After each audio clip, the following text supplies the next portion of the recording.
श्रीमद्भागवतं परं सत्यं सत्यं हि लोकेश तेषां स्वामी सदायमः।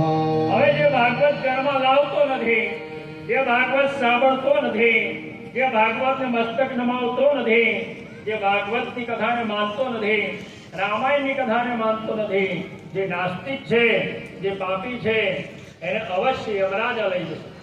તો ભગવાને કહી દીધું બ્રહ્માજીને, ન ગચ્છતિ યદા મર્ત્યઃ શ્રોતુમ ભાગવતમ સુતા. एकादश्यां विशेषेण नास्ति पापरतस्ततः। વિશેષ કરીને 11, 12, પૂનમ, અમાવસ આ બધા દિવસોમાં ભાગવત ગીતા શ્લોકોનું પઠન અવશ્ય કરવું જોઈએ. અને માસાનામ માર્ગશીર્ષોહમ પરમાત્મા એવું કીધું.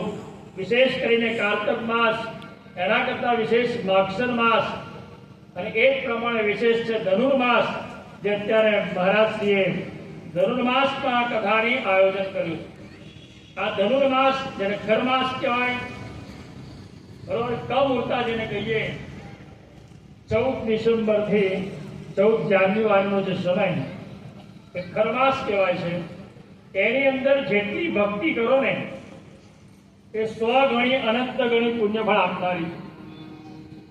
આ સમયમાં 1 માળા કરો તો 1000 માળાનું પુણ્યફળ પ્રાપ્ત થાય. એવો આ સમય છે, આ મહિનો, જેનો ધનુર્માસ કહેવાય. ત્યાર પછી કીધું શ્લોકમ ભાગવતમ ચાપી શ્લોકાર્થમ પારમેવ વા વિહિતમ વિશ્રેયસ્ય. ગૃહેણસ્ય વસામ્યહં. ભાગવતનો એક શ્લોક જેના ઘરમાં લખીને રાખવામાં આવે, ભગવાન કહે છે કે હું સાક્ષાત એના ઘરમાં લક્ષ્મી સહિત વાસ કરું. ખાલી એક શ્લોક લખીને રાખવાથી ભગવાન વચન આપતા હોય તો હું તારા ઘરમાં રહીશ, તો પછી પોથી પધરાવો તો સાક્ષાત ભગવાનનું વાંગમય સ્વરૂપ છે, દોડતા આવે. જ્યારે ભગવાન દ્વારિકાધીશ એમની બધી લીલા સમેટી અને સ્વધામ પહોંચવાની તૈયારી કરી ત્યારે ઉદ્ધવજી ચરણમાં પડ્યા અને ઉદ્ધવજી કહેવા લાગ્યા, રડવા લાગ્યા, પ્રભુ અમને છોડીને ના જશો. પરમાત્માએ કીધું, મારે હવે સમય થઈ ગયો, 125 વર્ષ પૂરા થયા. એના ધરા તલને, આ પૃથ્વીને, આ દ્વારિકાને માયા સમેટી હવે સ્વધામ પહોંચવાનો સમય થયો છે, એટલે હું તો જઈશ. ઉદ્ધવજી બહુ રડ્યા, પકડી લીધા. છેવટે માગ્યું કે તમારા ગયા પછી અમે કોની પૂજા કરીશું?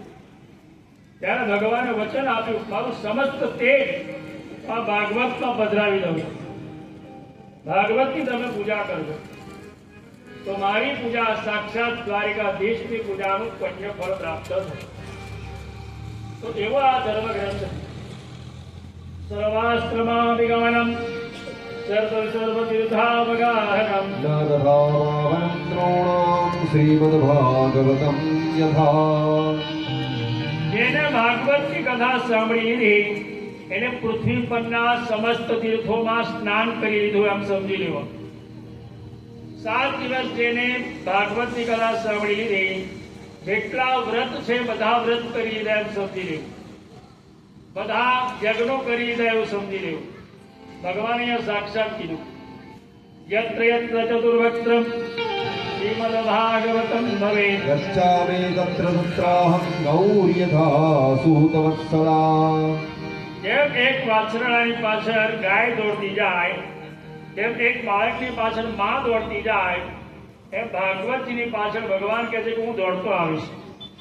ભલે હું સ્વધામ પહોંચી ગયો છું, પણ ત્યાં કથાનો સંકલ્પ મુકાશે અને કથાની શરૂઆત થશે, ત્યાં હું સાક્ષાત શ્રી કૃષ્ણસ્તત્ર નિષ્ઠિત, હું સાક્ષાત એ કથા પંડાલમાં 7 દિવસ હાજર રહીશ. ભગવાને એવું આ અહીંયા વચન આપ્યું. મત્કથા વાચકમ નિત્યમ મત્કથા શ્રવણીયતમ મત્કથા પ્રીતમનસં નાહં ગચ્છામિ તન્નરમ.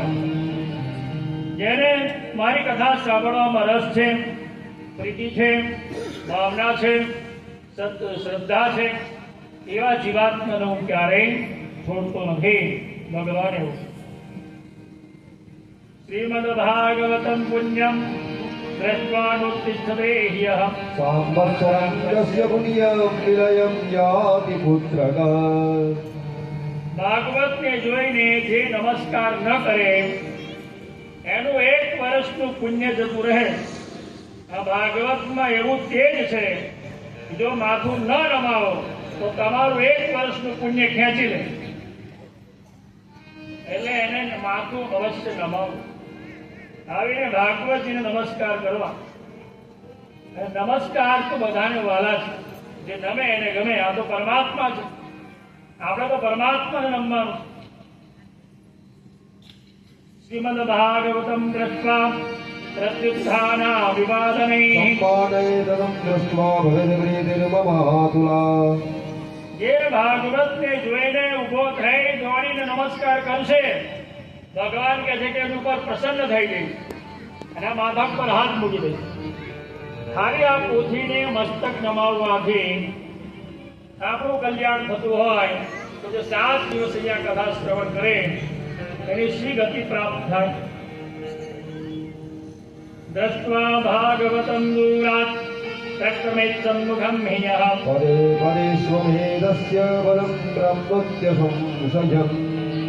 જે ભાગવતની કથા સાંભળવા માટે જેટલા ડગલા ચાલીને આવશે એને ડગલે ડગલે અશ્વમેધ યજ્ઞનું પુણ્ય ફળ પ્રાપ્ત થશે.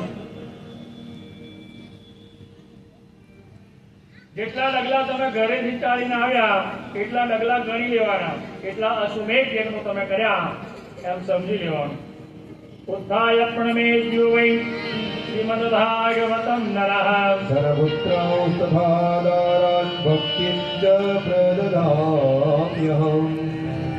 ભગવાન કહે છે કે જે ભાગવતને નમસ્કાર કરશે માથું નમાવવા માત્રથી હું 4 વસ્તુ આપીશ. ધન, પુત્ર, દારા એટલે કે પત્ની અને ભક્તિમ જ પ્રદદામ્યહં. ચોથી જે મારી દુર્લભ છે એવી ભક્તિ હું પણ આપી દઈશ. જો ભાગવતને એકવાર માથું નમાવ્યું. પણ આ દહીશેરી મેં ગઈ સાલે કહ્યું હતું કે આ દહીશેરી જલ્દી નમતી નથી. આ દહીશેરી બહુ ભારે છે, જલ્દી નમે નહીં. આ દહીશેરીને અમુક જગ્યાએ તો નમાવવી જ પડે. ભલે ના ઝૂકવા તૈયાર હોય તો ઝુકાવવી પડે.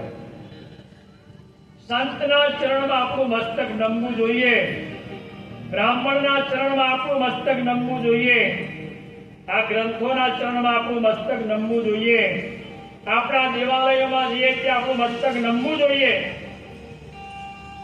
યજ્ઞ કાર્ય થતું હોય ત્યાં જઈએ તો આપણું મસ્તક નમવું જોઈએ. કેમ આ દહીશેરી ના નમે? એટલો બધો શું ભાર? સત્કાર્યો થતા હોય, ભગવત કાર્યો થતા હોય ત્યાં મસ્તકને ઝુકાવવું પડે. તો એવું આ શ્રીમદ ભાગવત છે કે ભગવાન કહે છે કે મારી જે પૂજા કરશે ભાગવતની એની ઉપર અનન્ય કૃપા વરસાવે. એવું આ ભાગવત આવ્યું ક્યાંથી? તો સૌ પ્રથમ આ ભાગવત નારાયણે બ્રહ્માજીને 4 શ્લોકમાં આપ્યું. અને બ્રહ્માજીએ આ ચતુશ્લોકી ભાગવત એમના 4 માનસ પુત્રોને શરદ કુમારોને આપ્યું. અને શરદ કુમારોએ એ ચતુશ્લોકી ભાગવત દેવર્ષિ નારદજીને આપ્યું. અને ત્યારબાદ દેવર્ષિ નારદજીએ આ ચતુશ્લોકી ભાગવત વેદ વ્યાસને આપ્યું. અને વેદ વ્યાસજીએ ચતુશ્લોકી ભાગવતનો વિસ્તાર કર્યો. 18,000 શ્લોકો વાળું મહાન ભાગવત ધર્મગ્રંથની રચના કરી દીધી. અને એ વેદ વ્યાસજીએ પોતાના પુત્ર સુખદેવજીને ભાગવત ભણાવ્યું. અને સુખદેવજીએ એ ભાગવત ગંગા કિનારે પરીક્ષિત રાજાને રસપાન કરાવ્યું. અને 7 દિવસમાં પરીક્ષિતને મુક્તિ મળી ગઈ. હવે મુક્તિ મળે છે કે નથી મળતી એનું ઉદાહરણ છે પરીક્ષિત રાજા. બીજો છે ધુંધુકારી કે ભાગવતથી ઘણાને મુક્તિ મળી છે. આ તો દૂરની વાત છે. અમે તો મેં રાજુભાઈ અનુભવ્યું છે. 100 પારાયણ અમે કર્યા એમાં 50 પારાયણમાં રાજુભાઈ મારી સાથે રહ્યા. આમાં 10 પારાયણમાં અમે નજરે જોયું છે કે વાંસ ફાટી ગયો હોય આખો. પૂછો આ રાજવેર્યા. એવો આ ભાગવત ચમત્કારિક ગ્રંથ. મુક્તિદાનેન ગર્જતી મુક્તિ તરતરેષ્ઠદાહ. મુક્તિ આપવા વાળો આ ગ્રંથ છે.